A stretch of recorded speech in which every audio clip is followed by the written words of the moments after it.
Hello friends, welcome to Poppins. இன்னைக்கு நாம இந்த வீடியோல கருவேப்பிலை வச்சு ஒரு சிம்பிளான புட்டிங் எப்படி செய்யலாம் அப்படிங்கறத பார்க்கலாம். ஃபர்ஸ்ட் நாம டஸ்ட் பண்றதுக்காக கருவேப்பிலை பொடி தயார் பண்ணிடலாம். 1 கப் கருவேப்பிலையை நல்லா ஃப்ரை பண்ணிக்கலாம்.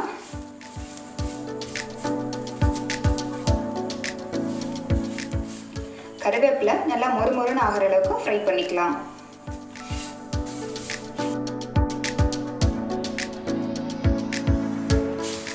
கருவேப்பிலை நல்லா மொறுமொறுன்னு ஃப்ரை ஆயிடுச்சு.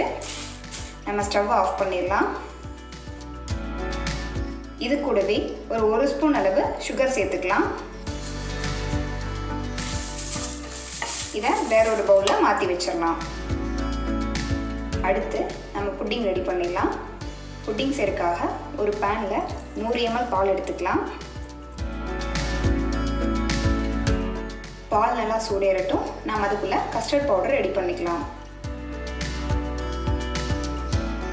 ஒரு மிக்சிங் பவுலில் 1 ஸ்பூன் அளவு கஸ்டர்ட் பவுடர் சேர்த்துக்கலாம். கூடவே 2 ஸ்பூன் அளவு பால் சேர்த்துக்கலாம்.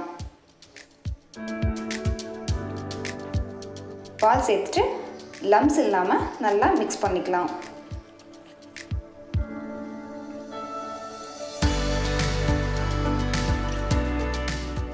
இது போல் நம்ம கஸ்டர்ட் பவுடரை மிக்ஸ் பண்ணி வச்சுக்கலாம். பால் நல்லா சூடேறிடுச்சு. நம்ம இது கூட 1 ஸ்பூன் அளவு சுகர் சேர்த்துக்கலாம்.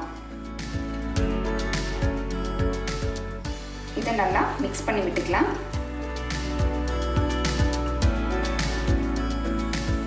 சர்க்கரை நல்லா கரையட்டும். சுகர் நல்லா கரைஞ்சதும் நம்ம மிக்ஸ் பண்ணி வச்ச கஸ்டர்ட் மிக்ஸை சேர்த்துக்கலாம்.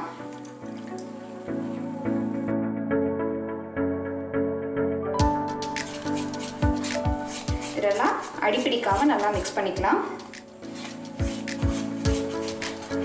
இது ஒரு 5 நிமிஷத்தில் நல்லா திக்காக மாறிடும்.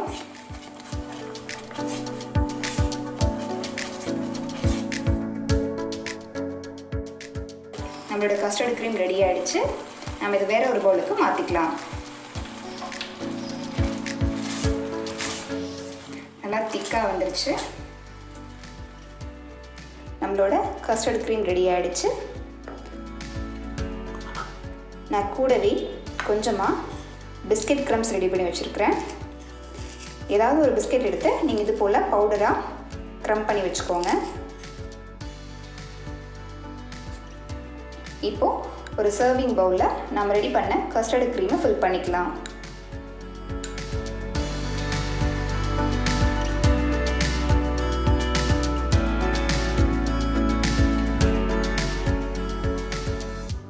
க்ரீமை ஃபில் பண்ணிட்டு நம்ம இந்த பவுலை நல்லா ஒரு டேப் பண்ணிக்கலாம்.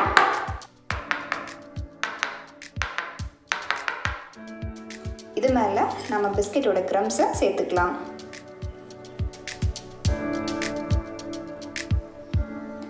எல்லாம் ஃபில் பண்ணியாச்சு.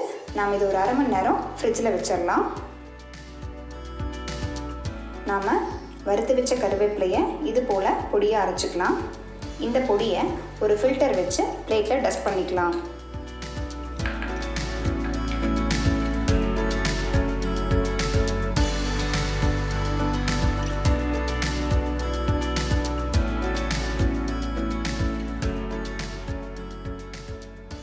இது மேலே நம்ம ஃப்ரீசர்லேருந்து எடுத்த புட்டிங்கை டீமோல்ட் பண்ணிக்கலாம்.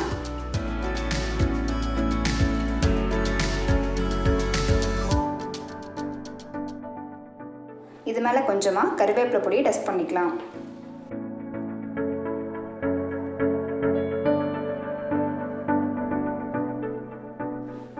நம்மளோட புட்டிங் சூப்பராக வந்திருக்கு. இந்த ரெசிபியை நீங்களும் ட்ரை பண்ணி பார்த்துட்டு கமெண்ட் பண்ணுங்கள். இந்த வீடியோ உங்களுக்கு பிடிச்சிருந்துச்சுன்னா லைக் பண்ணுங்கள், ஷேர் பண்ணுங்கள். மறக்காமல் நம்ம சேனலுக்கு சப்ஸ்கிரைப் பண்ணுங்கள். தேங்க்யூ.